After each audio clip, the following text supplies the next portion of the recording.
Jesus Miracle Crusade International Ministry. Sila po ay nakakaramdam ng pag-ibig ng mahal na Panginoon. Nakakatanggap po sila ng himala sa kanilang mga buhay. Sa kanila pong panonood sa mga preachings ng ating kagalang-galang at minamahal na pastor sa YouTube. Minamahal. So, gusto nilang maranasan yung ating pong naranasan. Hindi po sapat yung nakapanood sila sa online. Gusto nila yung physical na talagang makadalo sila. Mapalad po tayo. Amen. Everybody say, praise the Lord. So, pahalagahan po natin, minamahal, yung ating pong physical na pagtitipon-tipon, yung ating pong fellowship. Kasi hindi po lahat nabiyayaan ng ganitong pagtitipon. Yung iba pong mga lugar, minamahal, wala pa pong gawain ng Jesus Miracle Crusade.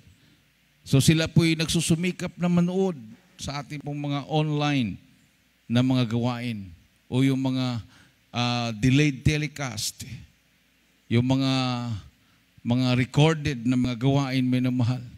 Nararamdaman po nilang presensya ng Diyos. Sila po'y umiiyak sa presensya ng mahal na Panginoon. Palakpakan natin ang ating Diyos na buhay. Sabi po dito sa Galatia Kapitulo 3, versikulo 28, there is neither Jew nor Greek, there is neither bond nor free, there is neither male nor female, for ye are all one in Christ Jesus. Sa Tagalog, kindly. Dito sa Galatia 3:28. Walang magiging Hudyo o Grego man, walang magiging alipin o malaya man, walang magiging lalaki o babae man, sapagkat kayong lahat ay iisa kay Kristo Jesus. Palakpakan natin ang ating mahal na Panginoon. Everybody say, praise the Lord. So, iisa tayo kay Kristo Jesus. No? So, hindi po iisipin ng mga Hudyo na mas lamang sila sa mga Grego. Ibig sabihin, yung Grego, nag-represent po yan sa lahat ng mga Gentiles, no? Not non-Jew. Yung mga Hudyo, yan po yung mga Israelite. So, sila po yung mga Israelites. So, labas po ng lahing Hudyo, yan po yung mga Gentiles, no? Kasama na niyan ang Griego, no? Mga Romans, Americans, Filipino, Chinese, Japanese, Australian. Yan po yung mga Gentiles, no? Pag wala kang dugong Hudyo, ikaw ay isang Gentile. Pero sabi po ng Bible, minamahal, hindi po kakaiba ang Hudyo kaysa Grego. Sa pamagitan ng patungkol sa paglilingkod sa Diyos, iisa lang tayo sa mahal na Panginoon. Amen. At katunayan, minamahal, sa huling kapanahunan, hindi po sa Israel. Wala po doon ang propeta sa huling kapanahunan. Nasa bansang Gentile, isang hintil na bansa, no?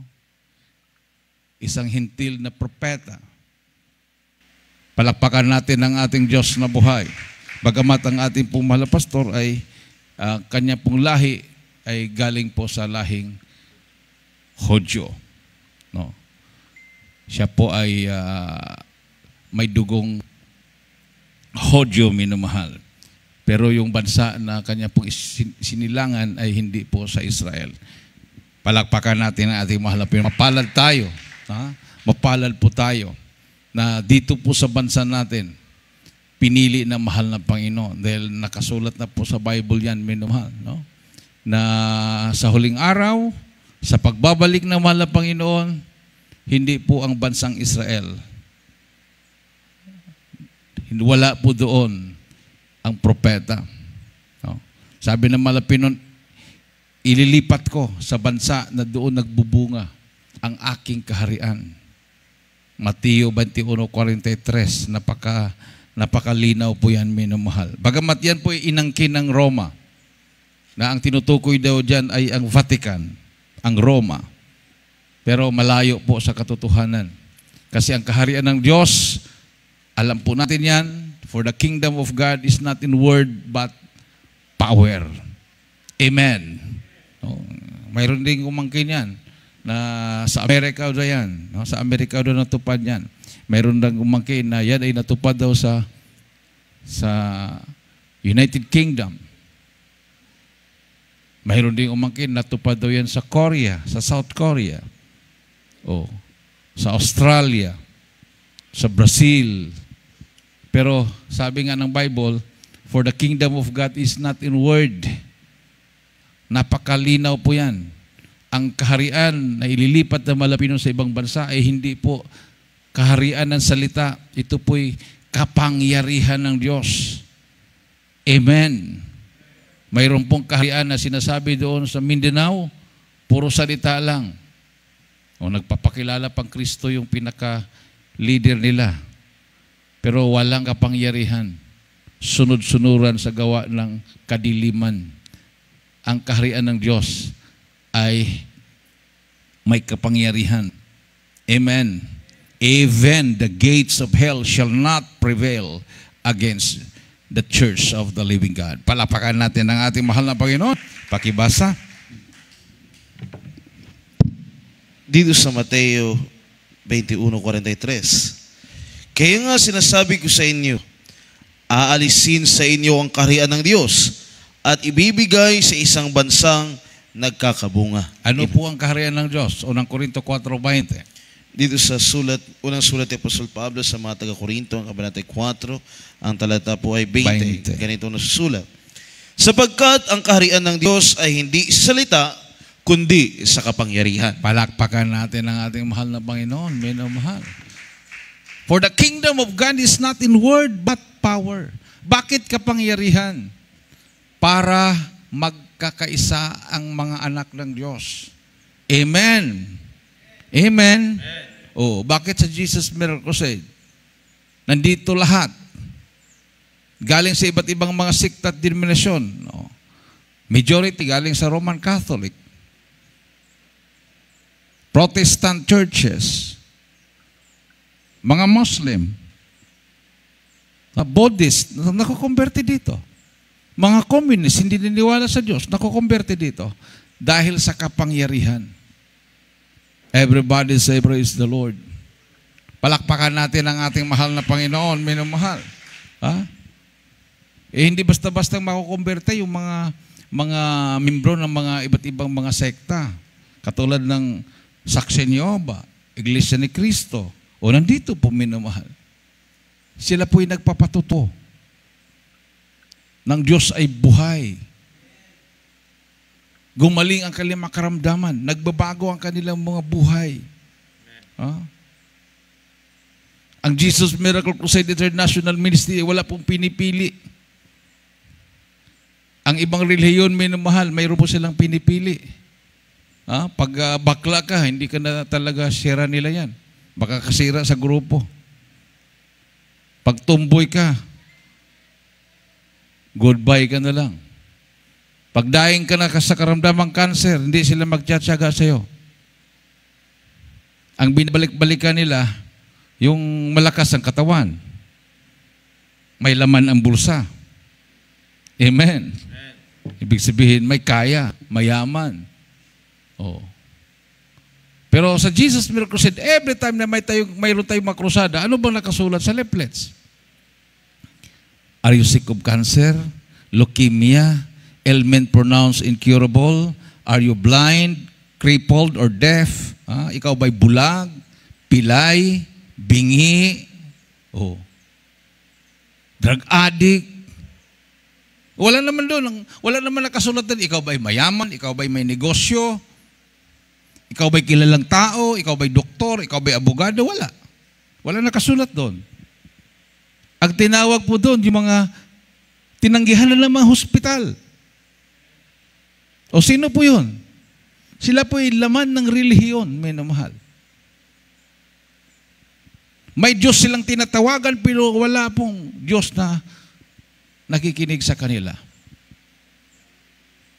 Yan po yung dumadalo sa gawain ng Jesus Miracle Crusade. At hindi po sila nabibigo. Gumaling ang kanilang makaramdaman, nagbabago ang kanilang mga buhay. Signs, wonders, and miracles nakita nila at natuklasan dito sa totoong gawain ng mahal ng Panginoon. Palapakan natin ang ating Diyos na buhay. Everybody say, praise the Lord. Huling talata, minamahal, sabi po dito sa Ephesians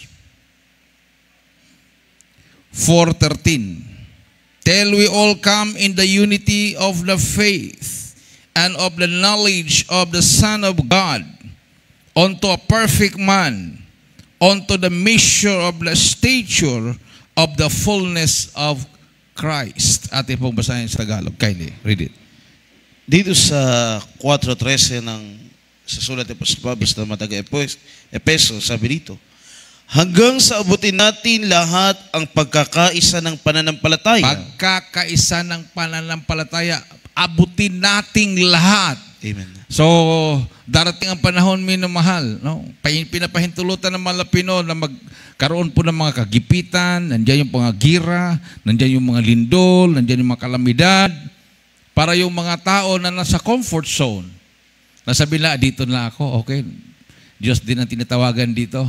Pagdating ng panahon na nagliliparan na yung mga missiles, mga bomba, nandiyan na yung lindol, nandiyan yung mga tsunami, nandiyan yung mga super typhoons, gutom, hahanapin ng mga tao na saan ba ang Kristo na totoo.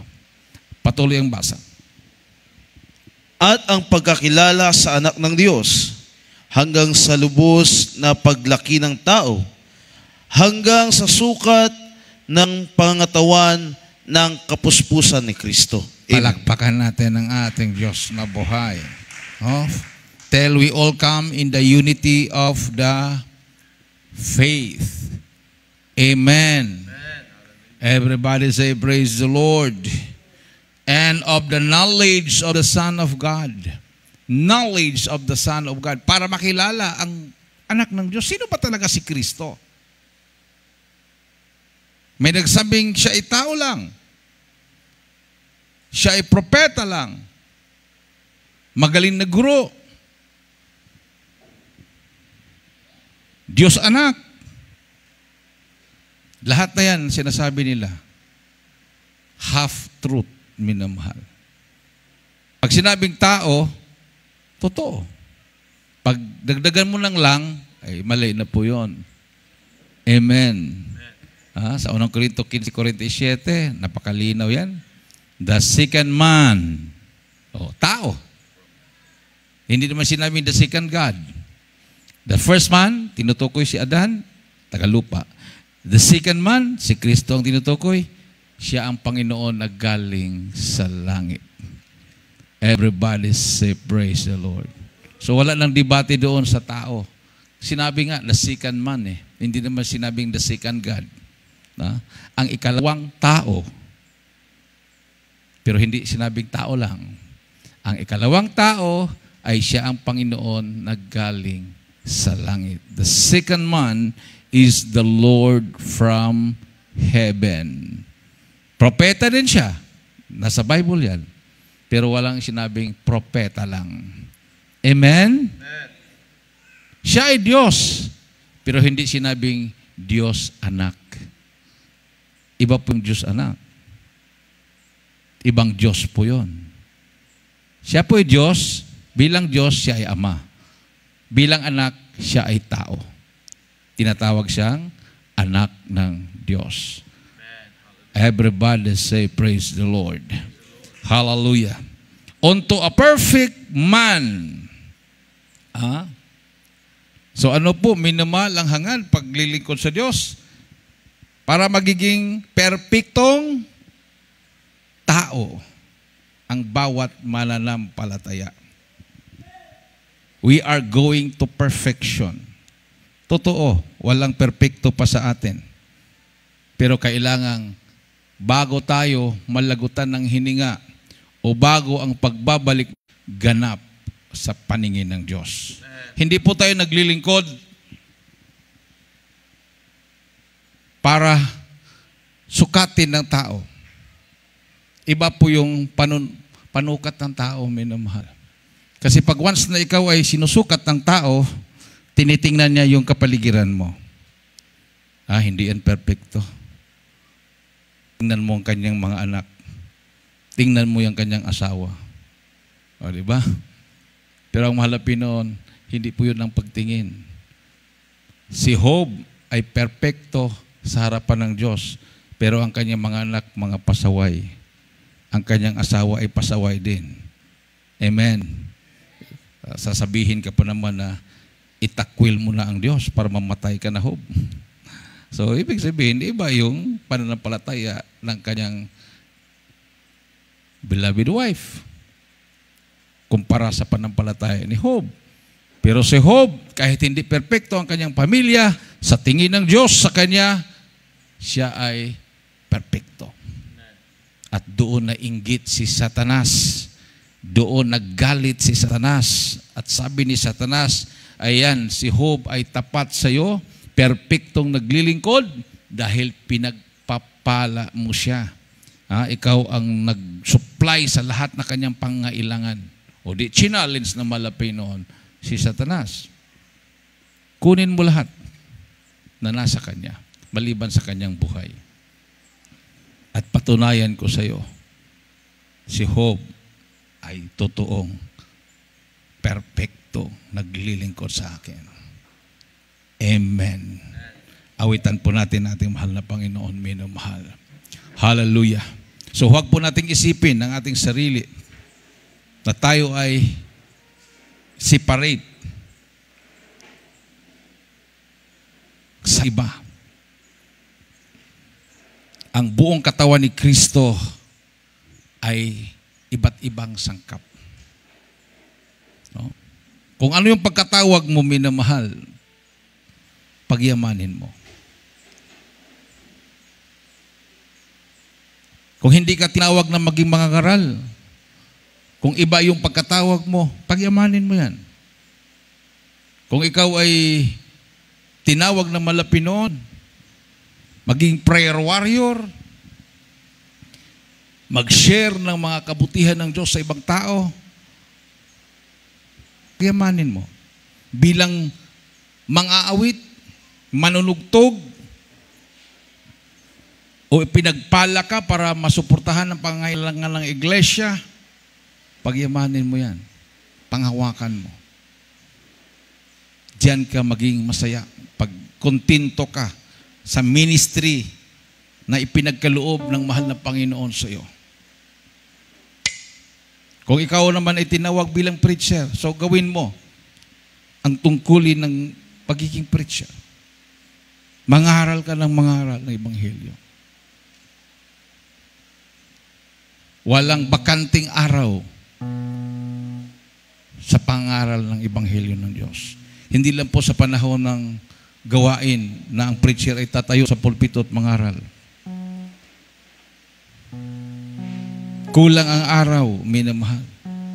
Kulang ang oras.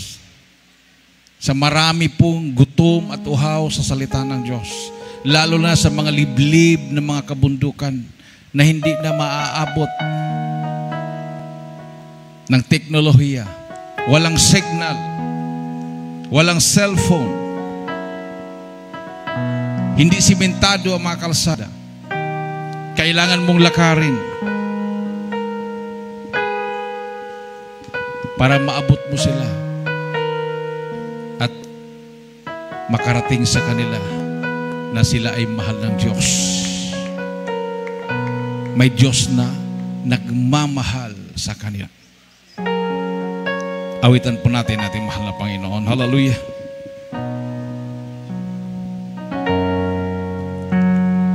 Paghihirap pa o pagsubok, Hallelujah. ang mahanap sa'yo. Problema ba ito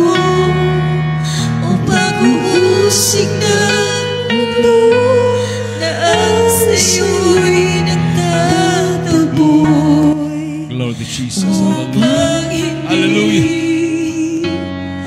Magpatuloy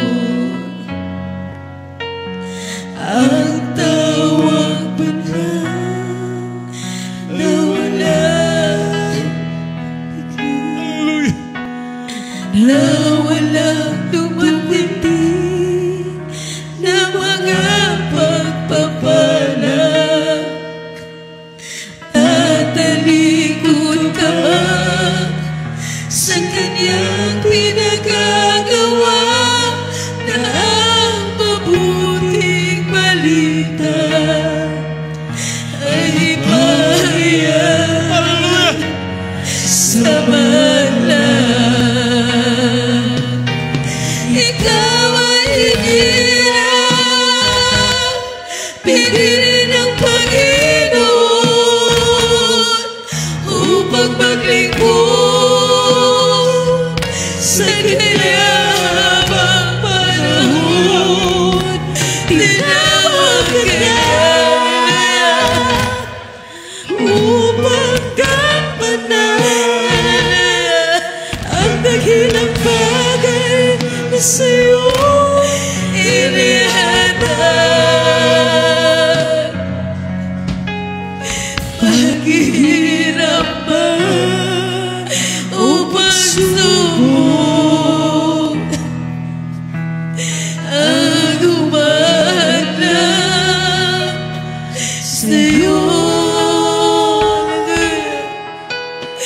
Problema ba ito o pag-uusig ng mundo na sa'yo'y nagtatagpo upang hindi magpatuloy ang tawag niya na walang halaga, na walang dumating na mga pagpapala. Tatalikod ka ba sa kanyang pinagagawa na ang mabuting balita ay ipahayag sa balat. Ikaw ay hinirang, pinili ng Panginoon Praise the Lord. upang maglingkod sa kanyang panahon. Tinawag ka niya upang gampanan ang dakilang bagay na sa'yo'y inihatag. Ikaw ay hinirang, pinili ng Panginoon upang maglingkod sa kanyang panahon. Tinawag ka niya upang gampanan ang dakilang bagay na sa'yo'y inihatag. Ang dakilang bagay na sa'yo'y inihatag. Praise the Lord. Hallelujah. Glory to Jesus. Hallelujah. Praise the Lord. Hallelujah. Hallelujah. Tayo po manamahal ay manalangin sa ating pong pangangailangan. Ilagay po minamahal ang inyong pong mga kanang kamay sa ulo, kaliwang kamay sa parte ng katawan na may karamdaman. Kung wala po kayong sakit na naramdaman, minamahal, itaas po ang inyong mga kamay. Hallelujah, dalangin po natin ang kaligtasan ng marami pa mga kaluluwa at inyo po mga kanya-kanya mga pangailangan. Dakilang mga Diyos na makapangyarihan sa lahat, pinakamamahal naming Panginoong Isus. Minsan pa mahal na pinumingi po kami ng kapatawaran sa mga kami nagkulang, nagkakamali.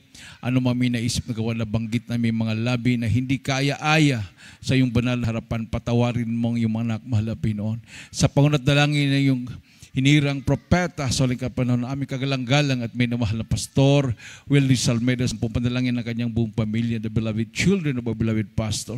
Sama-sama po namin sinasaway ng manggawa ng kaaway, demonyo ng karamdaman, sakit sa puso, high blood, diabetes, cancer, demons of incurable sickness and diseases, vices, problems, unbelief and doubts, demons of poverty, cast out, sickness be healed. Right now in the name of Jesus, in Jesus' name. In Jesus' name. In Jesus' name. Amen and amen. Praise the Lord. Tumayo po tayo, minamahal, bilang pasalamat sa ating mahal na Panginoon. Itaas po natin ang ating mga kamay and let us jump 3 times and shout, Hallelujah, praise the Lord. 3 times. Hallelujah, praise the Lord. Hallelujah, praise the Lord. Hallelujah. Praise the Lord. Everybody say, praise the Lord.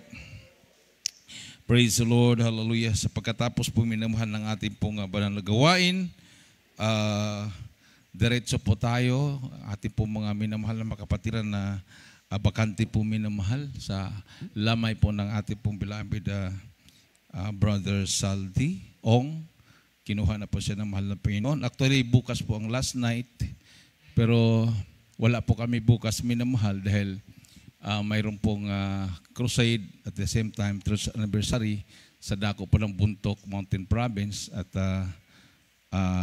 chinat po ako minimal na ako po yung inatasan ng main church, Central Church na ipadal na mag-preach po doon sa church anniversary at the same time crusade ng Buntok Mountain Province this coming July 13 and 14, Sabado at Linggo po yan sa dako po ng Buntok sa may Mountain Province General Comprehensive High School Gymnasium, no, sa araw po ng Sabado at Linggo.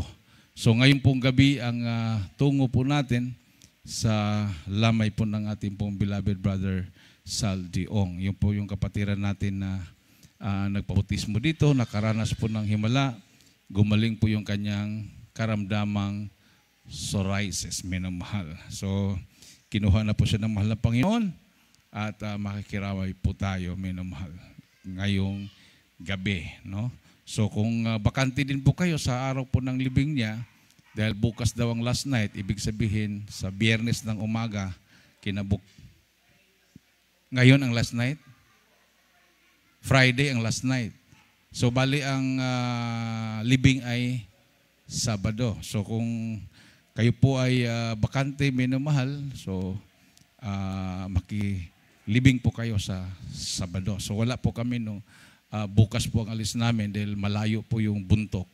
No, dadala po kami ng sasakyan via Tabuk siguro kami, minamahal, para hindi po bilisan yung takbo. Dahil alam mo naman natin yung Buntok na yan ay kabilaang bangin yan.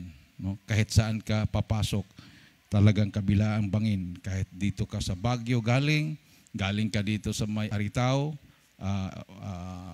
Ifugao, o dito ka galing sa may Tabuk, no? Na daanan na po namin lahat yan, minamahal. Talagang kung minsan pag mag-fogs, wala kang makikitang kalsada. No? So hindi pwedeng pabilisan ang takbo dyan, lalo na kung gabi. Amen. At tayo po'y dumako na po, minamahal, sa ating pong special offering and announcement. Ating pong beloved Brother Leo Hosto.